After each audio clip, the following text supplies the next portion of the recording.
একজন মাঠে মাঠে ঘুরছে, আর এক পাগল এসে জিজ্ঞেস করছে, ঘুরছো কেন? ঘুরবো না, আগামীকাল কোরবানির দিন, গরু তালাশ করতেছি, গরু পাচ্ছি না, বাজারে টাজারে ঘুরলাম, আবার আর এক বাজারে যাচ্ছি। আরে বাজারে বাজারে গরু কেন? মাঠে কত গরু আছে, একটা ধরে জবাই দিলেই তো হয়। লোকটি বলছে, দেখো পরের গরু জবাই দিলে তা তো গোনা হবে। কয় না, তুমি অঙ্ক বোঝো না। গরু জারি হোক, কোরবানির দিনে গরু জবাও যদি করো তাহলে সওয়াব তো একটা হবে। কোরবানি উপলক্ষে জবাও করছে, একটা সওয়াব পাবা না? তো কোরবানির জন্য একটা সওয়াব হবে, আর চুরির জন্য অবশ্যই একটা পাপ হবে। কোরবানি যখন দিবা তো কোরবানির সওয়াব আর চুরির পাপ ভগ্নাংশের মতো কাটাকাটি হয়ে যাবে, গোশত খাবা ফাও।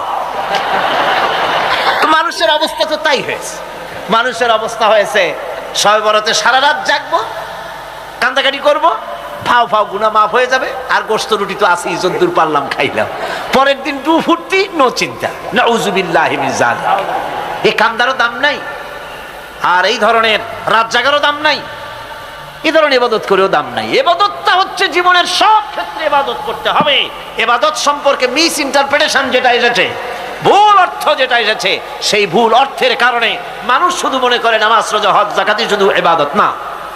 ইবাদত হচ্ছে জীবনের সকল ক্ষেত্রে গোলামিটা হতে হবে আল্লাহ পাকের সব জায়গায়। পার্লামেন্টে গোলামি হবে কার? কোর্ট কাছারিতে কার? অফিস আদালতে কার? স্কুলে কলেজে কার? খেতে খামারে কার? রান্নাঘরে, নিজের ঘরে, পরিবারে, সব জায়গায় আনুগত্য কার? কেবলমাত্র আল্লাহ সুবহানাহু ওয়া তাআলার হুকুম অনুযায়ী জীবন পালন করার নামই হচ্ছে ইবাদত। এই ইবাদত, নামাজ পড়ার নাম ইবাদত, নামাজ না পড়ার নামও ইবাদত। রোজা রাখার নামও ইবাদত, রোজা না রাখাও ইবাদত। এখন আপনারা বলতে পারেন, যেটা ঠিক কি আশ্চর্য কথা শুনাইলেন, নামাজ পড়া তো ইবাদত, নামাজ না পড়া আবার কোন দেশে ইবাদত? রোজা রাখা তো ইবাদত, রোজা না রাখা কোন দেশে ইবাদত? মূল কথা হচ্ছে 5 ওয়াক্ত নামাজ সময় মতো পড়বেন, তা তো আপনার ইবাদত হবে। কিন্তু সূর্য উদয়ের সময়, সূর্য ঠিক মাথার উপরে থাকার সময়, সূর্য ঠিক অস্তগামী হওয়ার সময় নামাজ পড়া জায়েজ নাই, সেজদা করা জায়েজ নাই, হারাম করা হয়েছে। সুতরাং এই 3 সময় নামাজ না পড়াটাই ইবাদত। সারা বছর রোজা রাখবেন, ইবাদত হবে। কিন্তু 2 ঈদের 5 দিন রোজা রাখা হারাম করা হয়েছে, ওই 5 দিন রোজা না রাখাটাই, তার অর্থ হলো জীবনের সমস্ত কাজটাই হলো ইবাদত হবে, যদি মুসলমান আল্লাহর হুকুম মাফিক তার জীবনকে পরিচালনা করে। আপনার চোখের চাহনিটাও তো ইবাদত হবে। সুবহানাল্লাহ। এই চোখ দিয়ে গুনাহ কামাই করা যাবে, আবার এই চোখ দিয়ে সওয়াব কামাই করা যাবে। যদি কোনো সন্তান তার মা বাপের দিকে ভক্তির নজরে, মহব্বতের নজরে যদি তাকায়, নবীজি বলেছেন একটা কবুল নফল হজের সওয়াব আমলনামায় লেখা যাবে। সাহাবীরা প্রশ্ন করেছেন, যদি কেউ 100 বার তাকায় তো কি হবে? নবীজি বলেছেন, আল্লাহ রাব্বুল আলামিনের নিয়ামতের ভান্ডার অফুরন্ত নিয়ামতের, সেখানে কোনো অভাব নাই। যদি কোনো বান্দা যদি তার মা বাপের দিকে দৈনিক 100 বার তাকায় তো ওই বান্দার আমলনামায় 100 কবুল নফল হজের সওয়াব লেখা যাবে। তাহলে দেখা গেল চোখের চাহনি আপনার ইবাদত, আপনার ঘুম ইবাদত, আপনার চাকরি ইবাদত, আপনার ব্যবসা বাণিজ্য ইবাদত। তার মানে হলো আল্লাহর গোলামি, আল্লাহর হুকুম অনুযায়ী কাজ করার নামই হচ্ছে ইবাদত। ইয়াকা না'বুদু ওয়া ইয়াকা নাস্তাঈন। পড়েন সবাই, ইয়াকা না'বুদু ওয়া ইয়াকা নাস্তাঈন। আল্লাহ তাআলা একমাত্র তোমার গোলামি করি, তোমারই আনুগত্য করি, তুমি ছাড়া কারো গোলামি করি না। নাবুদু এই শব্দ দিয়ে বোঝানো হচ্ছে কি, আল্লাহ পাক এই নামাজের ভিতরে যেমন তোমার হুকুম পালন করে নামাজ আদায় করছে, যেমন নামাজের ভিতরে কিছু খাওয়া যায় না, বাইরে খাওয়া জায়েজ ছিল, নামাজ পড়ছি বলে খানাটা আমার জন্য হারাম হয়ে গেছে। কথা বলা জায়েজ ছিল, নামাজের ভিতরে কথা বলা হারাম করে দিলাম। এদিক ওদিক তাকানো জায়েজ ছিল, নামাজের ভিতরে এদিক ওদিক তাকানো বন্ধ করে দিলাম। তার মানে আমার জন্য চিরস্থায়ী, সব সময়ের জন্য আমার জন্য হালাল করে দেওয়া জিনিসগুলি এই নামাজের ভিতরে জন্য হারাম করে প্রমাণ করে দিলাম। মাবুদ গো, এই নামাজের পরে চিরস্থায়ী হারামগুলি এইভাবে আমার জন্য হারাম করে নেব। ইয়াকা না'বুদু, নামাজটা পড়ছি যেভাবে করে, নামাজের বাইরের জীবন চালাবো সেইভাবে করে। সেজদা দিলেই তো সওয়াব হয়। সেজদা দিলে কি হয়? সওয়াব হয়। যদি কেউ 5-6টা সেজদা দিয়ে দেয় 1 রাকাতের মধ্যে তো কি হবে? যদি কেউ নামাজ পড়লে তো সওয়াব হয়, ফজরের নামাজ যদি 4 রাকাত পড়ে তো কি হবে? মাগরিবের নামাজ যদি 2 রাকাত পড়ে অথবা 4 রাকাত পড়ে তো কি হবে? ইচ্ছে করে যদি এভাবে করে, ভুল করবে নয়, ইচ্ছে করে যদি করে তাহলে আল্লাহর আইনের সঙ্গে বিরোধিতা করছে বলে সে বিদ্রোহী হিসাবে প্রমাণিত হবে।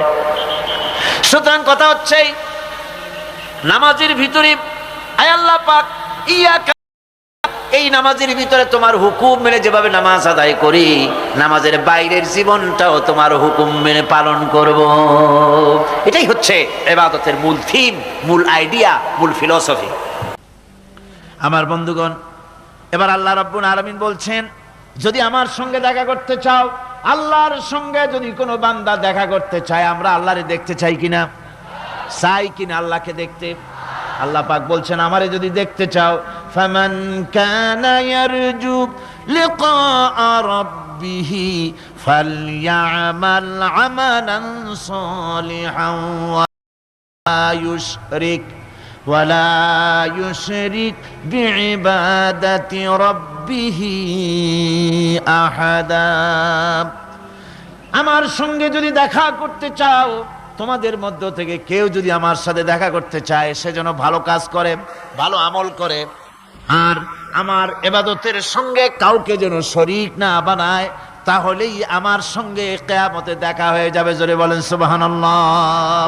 আল্লাহর সঙ্গে দেখা করতে হলে তার ইবাদত করতে হবে, গোলামি করতে হবে, এবং কাউকে শরীক স্থাপন করা যাবে না। এই গোলামি করতে হবে, ইবাদত করতে হবে কতদিন? আল্লাহ রাব্বুল আলামিন বলছেন, ওয়া'বুদ রাব্বাকা হাত্তা ইয়াতিয়াকাল ইয়াকিন। ইবাদত করো, গোলামি করো, যতক্ষণ পর্যন্ত নিশ্চিত সেই সময়টি এসে না যায়, তার মানে মৃত্যু পর্যন্ত আমার গোলামি করতে থাকো। মৃত্যু পর্যন্ত গোলামি হবে কার? সেই আল্লাহ পাকের গোলামি জীবনের সকল ক্ষেত্রে করতে হবে, মৃত্যু পর্যন্ত সব ক্ষেত্রে গোলামি হবে আল্লাহর। আল্লাহর গোলামি হচ্ছে আল্লাহ যা নিষেধ করেছেন তার থেকে ফিরতে হবে, আর যা আদেশ করেছেন সেগুলি মানতে হবে।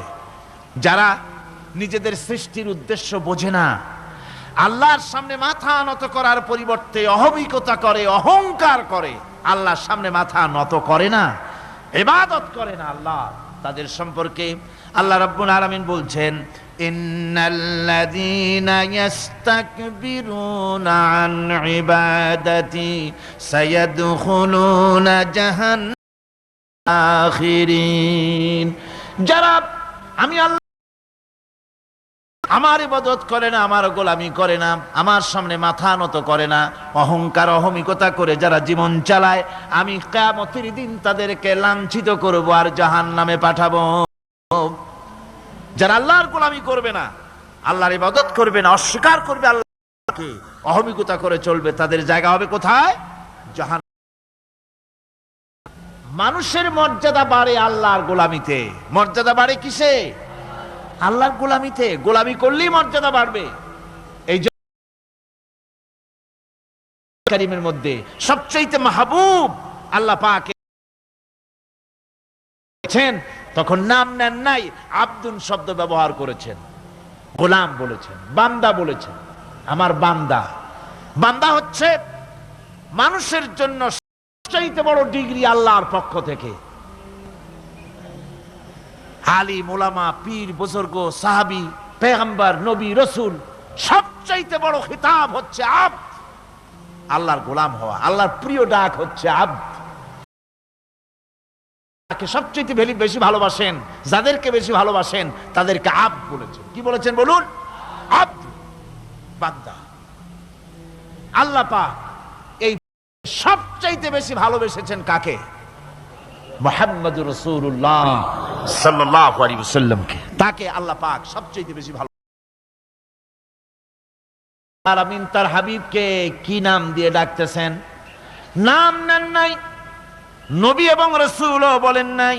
কোরআনে কারীমের ভিতরে রব্বুল আলামিন তার হাবিবকে আব্দ বললেন। যেমন দেখুন, ইন কুনতুম ফি রাইবিম মিম্মা নাযালনা আলা আবদিনা, আমি যে কিতাব নাজিল করেছি আমার বান্দার উপরে, তোমাদের যদি সন্দেহ হয়, এই যে বান্দা, আমার আব্দের উপরে নাজিল করেছি। এই আব্দকে মুহাম্মদ রাসূলুল্লাহ সবচেয়ে প্রিয় ডাক হচ্ছে আল্লাহর পক্ষ থেকে বান্দার জন্য আব্দ, স্নেহপূর্ণ ডাক, মহব্বতপূর্ণ ডাক। অন্য আয়াতে আমরা দেখতে পাই তাবারাকাল্লাযী নাযালাল ফুরকানা আলা আলামিনা নাযীরা। অতীব বরকতপূর্ণ যিনি তার বান্দার উপরে ফুরকান নাজিল করেছেন। হুজুরের নাম নেন নাই, রাসূল বলেন নাই, বলেছেন আব্দ। কি বলেছেন? আব্দ, আমার বান্দা। এরপরে আল্লাহ রাব্বুল আলামিন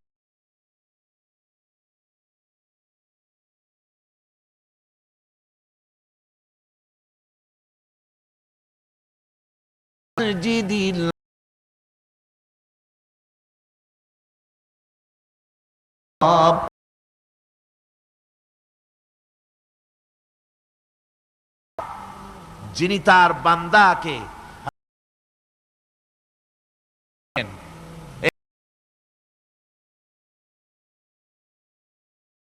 তার কথা বুঝালেন,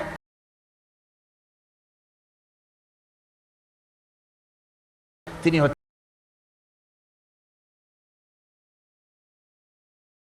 সবচেয়ে বড় কথা আল্লাহর গোলাম।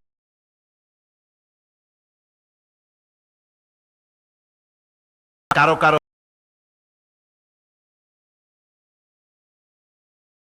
সম্মানী লোক গোলাম, কোন অসুবিধা কারো হয় নাকি? কার গোলাম? সুবহানাল্লাহি বিহামদিহি। গোলাম আমরা, যার সমকক্ষ এই পৃথিবীতে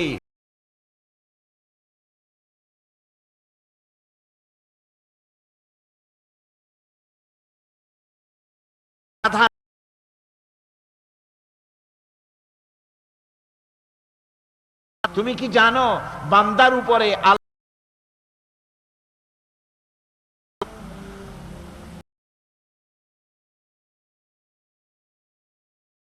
রাসূল খুব ভালো জানেন।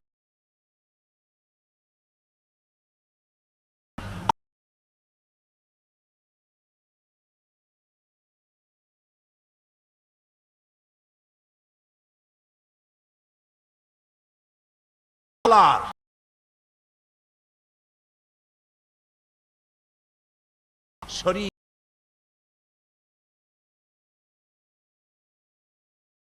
বান্দার হয়।